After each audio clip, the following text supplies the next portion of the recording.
ইলেকশ্যনৰ কাৰণে আপুনি ব্লেকমেইলৰ ৰাজনীতি কৰি থকাৰ কথা উল্লেখ কৰিছে হাগ্ৰামা মহিলাই। হাগ্ৰামা মহিলাৰীক আপোনালোকে ধুনীয়াকৈ এটা প্ৰেছ মিট পাতক, আপোনালোকে পাতি মাতক এদিন আৰু গোটেই পেপাৰবিলাক মই দিম। তেখেতক সোধক যে এই উচ্ছেদবিলাক, এই নটিচবিলাক কাৰ আছিল, কাৰ নাই, কোনে কি দিছে। ইয়াত আমাৰ কৰিব লগা একোৱেই নাই। ইয়াত আগতে কেছ ৰেজিষ্টাৰ হৈছে, যেতিয়া হাগ্ৰামা মহিলাৰীয়ে চিফ আছিলে 2012ত কেছ ৰেজিষ্টাৰ হৈছে। 17,000 পৰিয়ালৰ লিষ্ট বনাই দিছে। হাগ্ৰামা মহিলাৰী যেতিয়া চৰকাৰ আছিলে 2019ত 17,000 ফেমিলিৰ লিষ্ট বনাই দিছে আৰু সেই নাটকবিলাক তেখেতে কৰি আছে। এতিয়া হাইকোৰ্টে কিবা এটা অৰ্ডাৰ দিছে, সেই অৰ্ডাৰটোহে আজিৰ মানে যিটো আছে নটিচ আহিছে, সেই নটিচটোৰ ওপৰত হাইকোৰ্টে অহা 24 তাৰিখত অহাকালি আকৌ এটা ভাৰ্ডিক্ট আছে।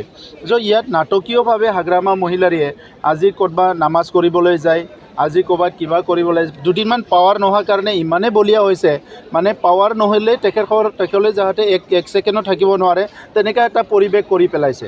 গতিকে মানুহ এজন আমি পাৱাৰৰ বাহিৰেও মানুহ হয়। তেখেতে খালি পলিটিকেল পাৱাৰ পালেহে নিজকে মানুহ বুলি ভাবিছে। ইয়াৰ আগতেতো হাগ্ৰামা মহিলাৰী আছিলে, এজন সংগ্ৰামী হাগ্ৰামা মহিলাৰী আছিলে। আজি ডেম'ক্ৰেচিত আপুনি পাৱাৰটো একদম কিনি লোৱাৰ নিচিনা কৰিলে নহ'ব নহয়। আজি মই নহয় বেলেগ চিফ আহিব, কোনোবা নহয় কোনোবা আহিব। আজি তেখেতে যদি সদায় যদি মানে জীৱনটোৰ অন্ত মুহূৰ্তলৈকে যদি চিফ হৈ থাকিব বিচাৰিছে, তেনেকুৱা ভাল কাম কৰিব লাগিছিলে।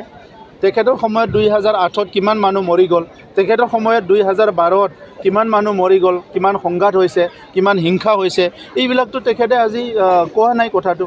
কিন্তু তেখেতে ৰাজনীতিৰ স্বাৰ্থত আজি এটা কয়, কালি এটা কয়, ক'ৰবাত একবাৰ ড্ৰেছ পিন্ধি নামাজ পঢ়িবলৈ যায়, ক'ৰবাত একবাৰ মানে চাৰ্চলৈ যায়, ক'ৰবাত এটা কিবা এটা কৰে। এইবিলাক নাটকবিলাক হাগ্ৰামা কৰি আছে অকল ভোটৰ কাৰণে।